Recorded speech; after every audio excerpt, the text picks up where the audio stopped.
All right, now we're going to go into the movement component of Chapter 2. In the movement component, in order for you to see me a little bit better, well, not me, but my back a little bit better, I'm going to turn a little bit away from you. So we'll go through the tutorial on flexion and extension. And so I'm hoping that you're sitting somewhere comfortably, and allow yourself now to let your shoulders round forward.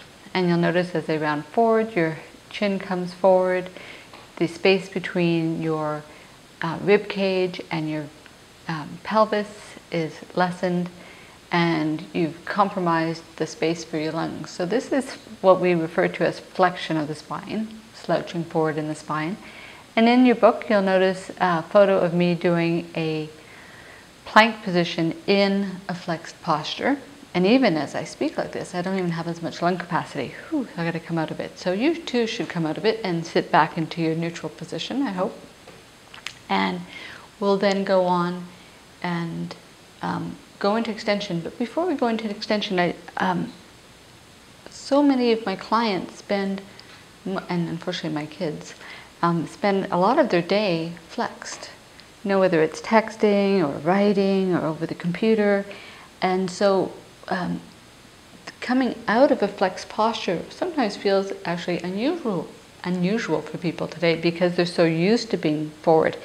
So it's really important that we strengthen our bodies, whether it's, you know, when we're doing our planks and our side planks in a neutral spine.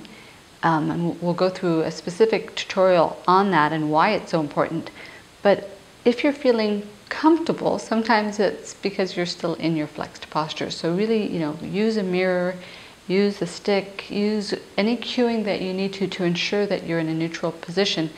Because after all, you know, when you go to the gym, it's to have your best postural alignment strengthened and reinforced, because you want to look as best as you can, and you want to function in a position as strong as you can, and that's what the neutral spine is going to give you.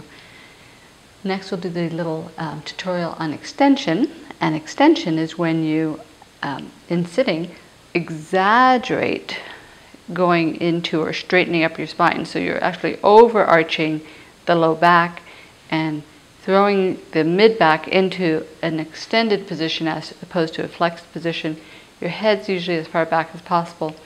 And although I don't see as many of my clients doing this, some do come to see me with this position, and they'll start doing their weights, whether it's their bicep curls or their planks in this position, because they're trying as hard as possible to stand straight. So they're feeling like, oh, well, you know, I don't want to slouch, so they overcompensate into extension. But that's not a great choice either. And in order for you to really understand why neither flexion or extension are the best places to do the plank, I'm going to elicit the help of my husband Richard, who's going to be my helper for the next little test or experiment that we're going to do. And the third movement pattern I should just speak about before we do that is, at the bottom of this section, is axial elongation of the spine, or lengthening. And so if you've taken a yoga class, they've often talked about lengthening of the spine. So if you're in your best sitting posture and you actually endeavor to increase the space between your tailbone and the crown of your head, it's as though you're just gently stretching the joints and lengthening through. And so that's the axial elongation. And so we'll go through a little experiment using these movements.